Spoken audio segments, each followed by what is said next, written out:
Progressives are already urging Joe Biden to bypass Congress and simply forgive all student debt with a wave of a pen. Last time I checked, Democrats controlled the House of Representatives by a very narrow margin. Do you need any more proof that progressives are already living and governing in post-constitutional America? I'm Dr. Duke, she's Katie, and this is the Dr. Duke Show.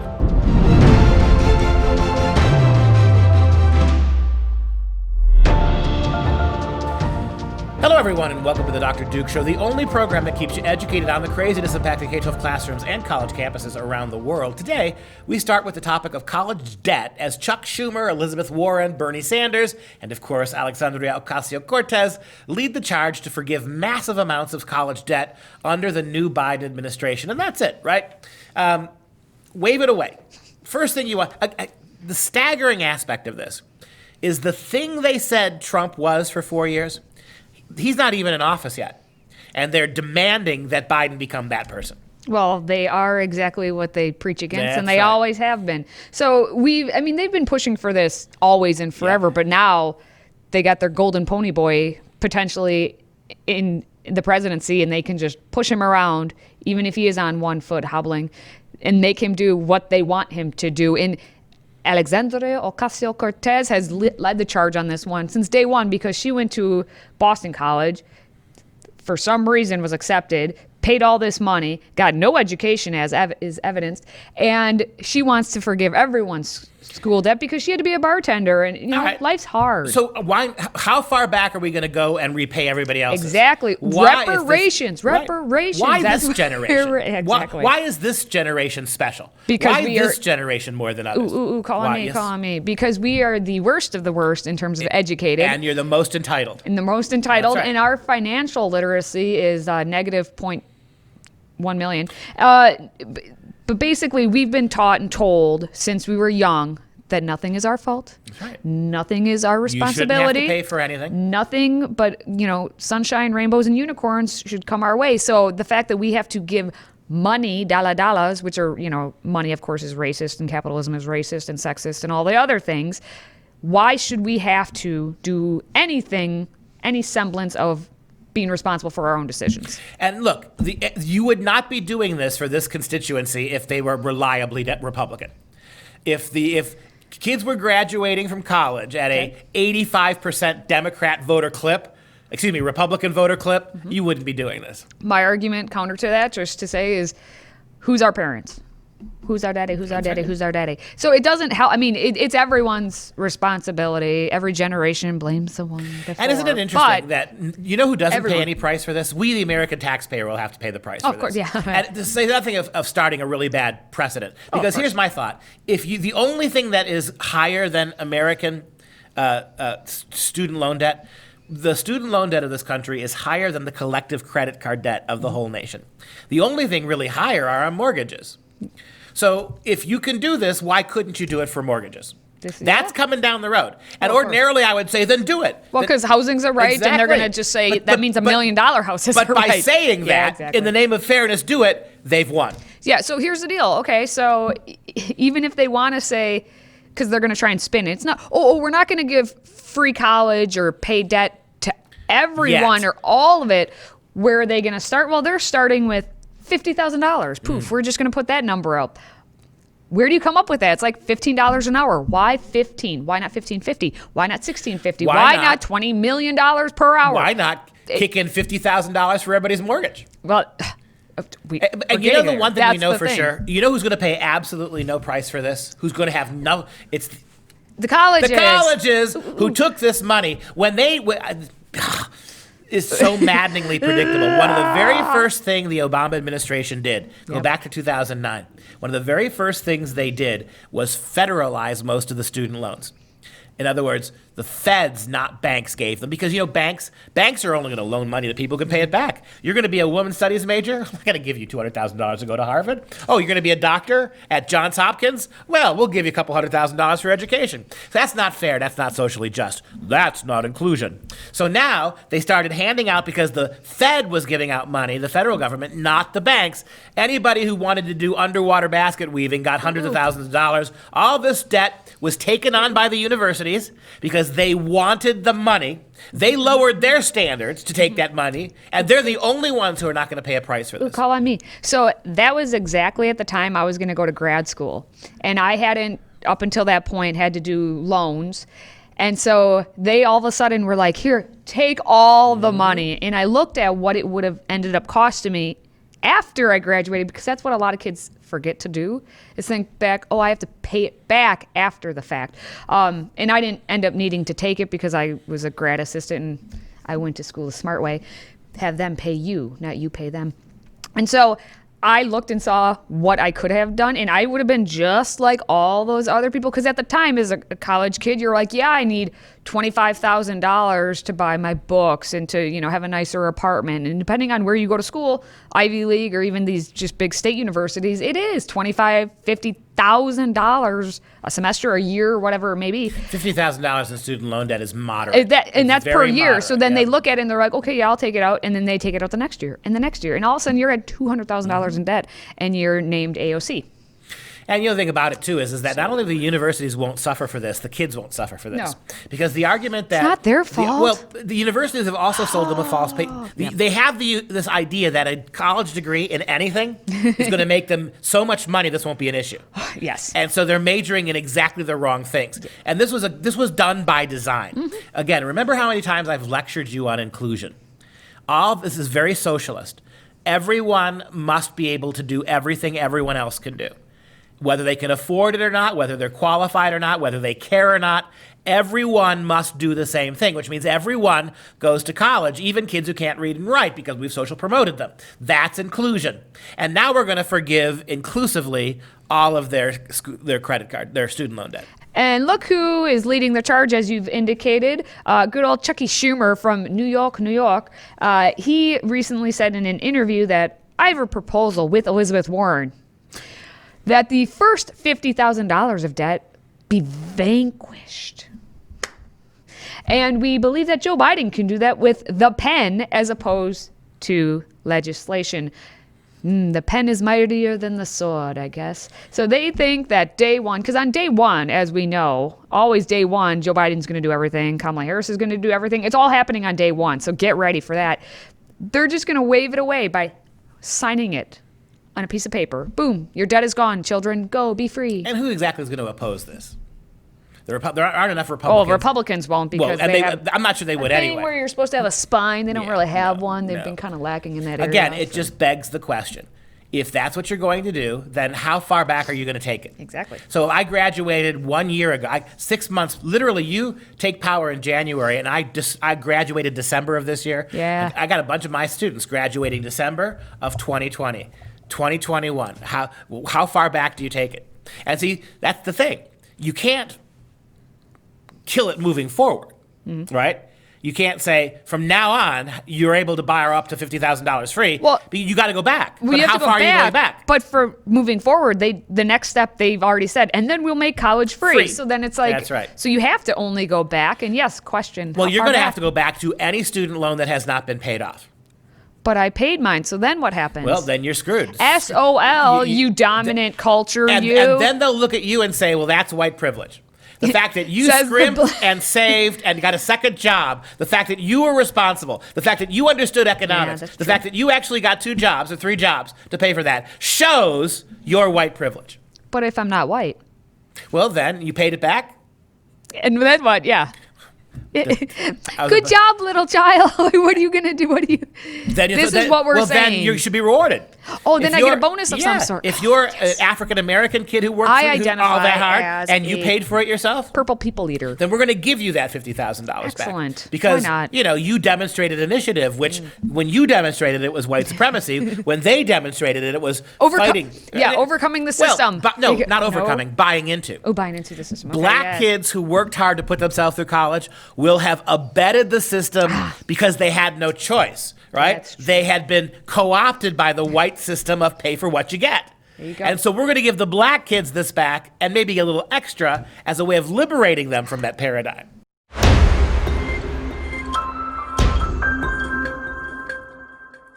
Again, we're talking about teachers' unions who only spend their time talking about teachers' unions. Who cares about students? Silly. So now, because the NEA is so excited, National Education Association, so excited about Biden and Harris, they wrote a little report called the 2020 NEA Policy Playbook for Congress and the Biden-Harris administration. Wow, what a bunch of word soup there. They pretty much, obviously, in the entire playbook, as they're calling it, policy playbook, they want a wide range progressive policies, consolidating funding in the public school system, blah, blah, all the usual things they're pushing.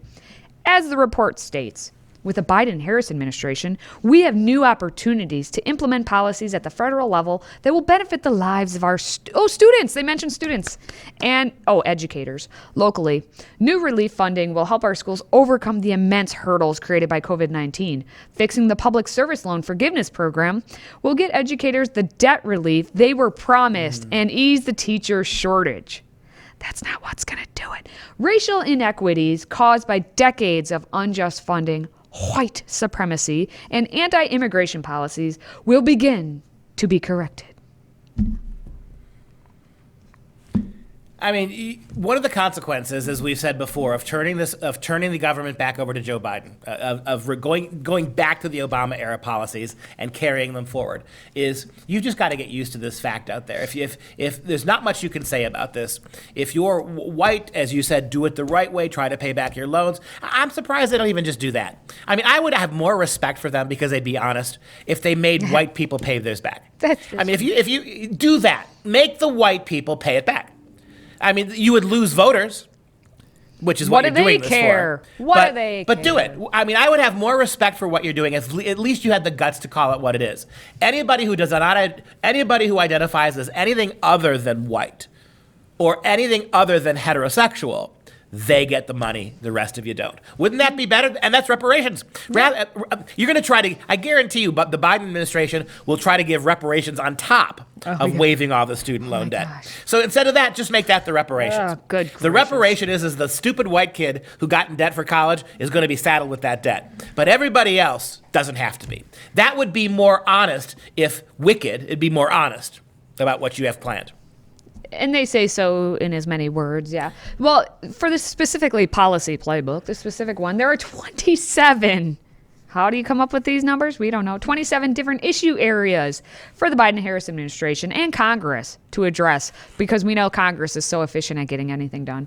So in the report, some of the issue areas, as they're being called, are opposing all charter school expansion, bar federal funding to charter schools, regulate all charter schools. Do you see a theme? I think there's a theme going on. Wait, if you're not giving them money, how can you regulate them? They won't exist. Exactly. Abolish the DC school choice program for low-income students. Even though that program works. Yep. You want to get black inner-city kids in DC a head start, you let them take that program. But now you're going to cancel. Not according to the report, which states that public education should be our first priority, but not within specific areas where school choice is working for low-income students. But so the priority is not education that works. It's education that promotes our values. Yes. And this is the same organization, by the way, when Barack Obama took office in 2009, he cut this program, even though it was helping black inner-city kids, while sending his kids to a really swanky private school. Yes, and it's because, as the report states, that any program that diverts resources from the traditional public schools that 90% of American students attend, by definition, undermines the promise of public education. So the only money can go. And all you people out there who've been lecturing me about charter schools, this is where you get yours.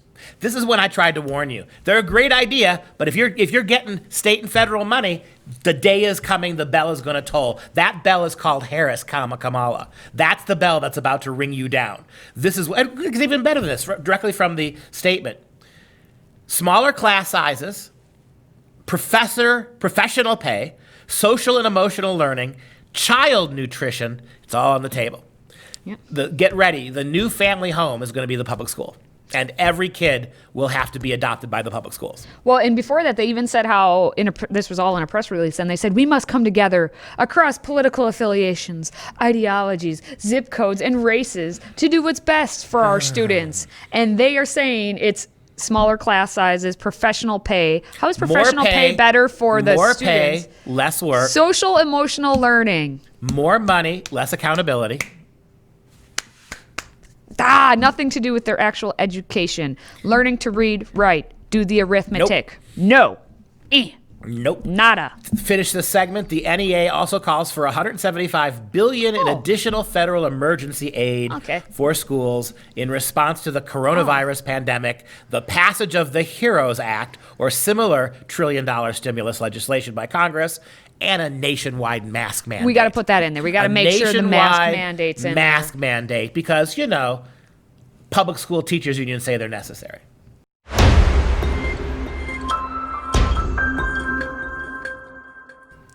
And as we talk about a nationwide mask mandate, let's talk about the CDC, whose director actually says, kids should be in school. Whoa, what? CDC Director Dr. Robert Redfield has said that kids should, yes, go to school, be out of house, be in physical school building, and that schools are one of the safest places for the children.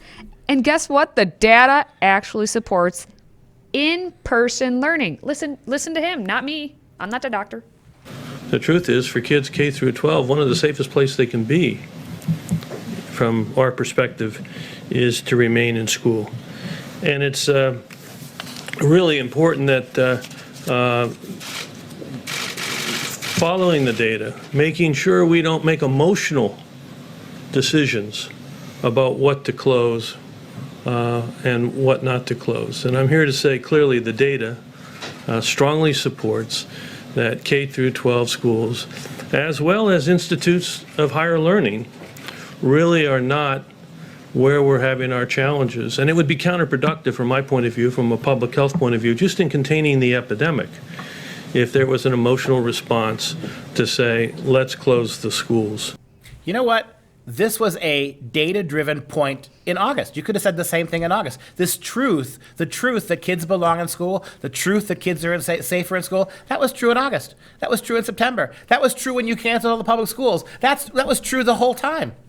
And your point that we have to stop making emotional decisions, with all due respect, every decision that's been made so far has been emotional. Why? Because your hatred for Donald Trump was the emotion.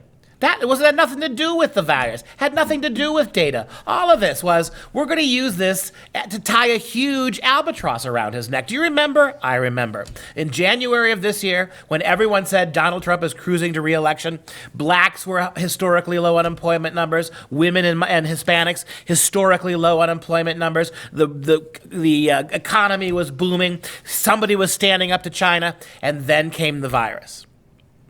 That was their best hope. Since January of 2020, every decision made about COVID-19 has been political and it has been emotional. It tells me one thing and one thing only, that the real virus that we've lived through, according to the progressive left, for the last 12 months, is not COVID virus, it's Donald Trump. Donald Trump is the virus that had to be killed at all costs. Donald Trump is the virus that we had to be isolated from as much as possible. Donald Trump is the virus that had to be weaned from society before we could get back to worrying about anything else. Donald Trump has now been effectively neutralized. Now they'll tell the truth that they wouldn't tell 3 months ago. I don't know if they'll still tell the truth, because Biden's still all about this mask mandate because he wants to get the credit then for eradicating this disease. We'll see. But Redfield does mention, he did say that how last spring the CDC did recommend schools being in person. They did not say that you should close the schools, but so many people on the left were just hounding them and saying that. Right, he they did berated say, He did say, back in spring the data was limited, which is true. They didn't have as much, but they have way more data now.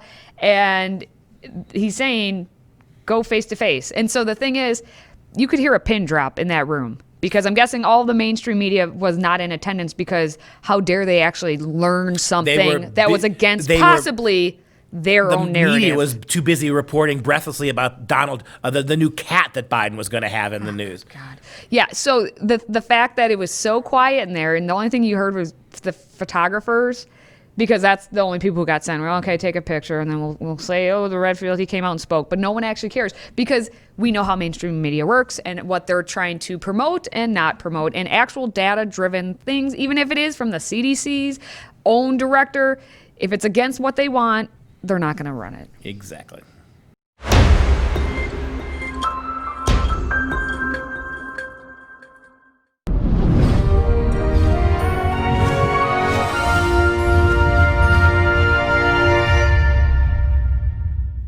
It's time for some real education. Sister Platia Nelly, who was around from 1524 to 1588, was a unique figure in history. Not only was she a self-taught artist, but she was also the first known female Renaissance painter of Florence. Her paintings include Lamentation with Saints, Saint Catherine Receives the Stigmata, and Saint Dominic Receives the Rosary.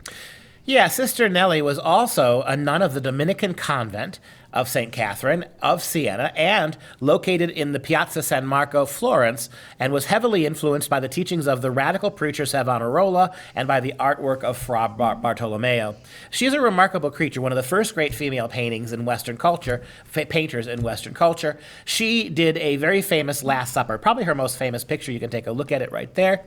And it was done in Florence. And Florence is the town of Last Suppers. There are more Last Suppers there than pretty much anywhere else. And that's, of course, where you will find the work of Leonardo da Vinci, much of his work there as well. And so you see when you think about the traditional Last Supper of Da Vinci, most of us can gather a picture. This is a really neat work of art. But notice how it doesn't have the same flow.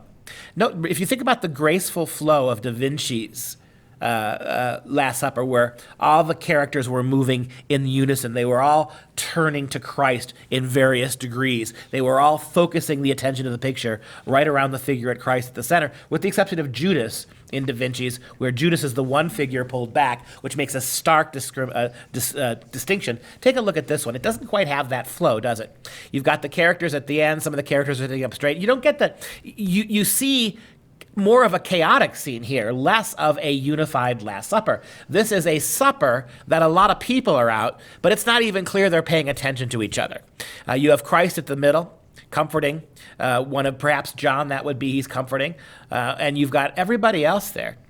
And some of them are looking, some are looking at you, out at the camera at you, some of them have their heads turned. It's not at all clear what they're talking about here. And you've got that one apostle whose back is to you, which is really helps to lend a beautiful sense of depth to the canvas, but doesn't do much for the orchestrated nature of the composition itself. It's a really pretty picture. It's a high work of art. It's not the Last Supper of Da Vinci, but then again, most things are not.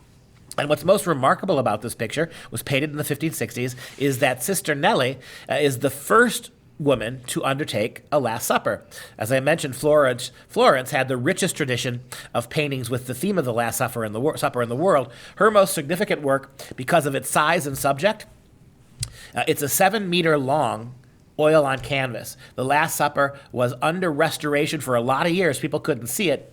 Finally, the work itself went on exhibit in October 2019 at Santa Maria Novella Museum in Florence, across from Alessandro Allori's painting with the same theme, also painted in the 16th century. Really a remarkable, very credible work of art from a female painter who happened to be a nun in 16th century Florence.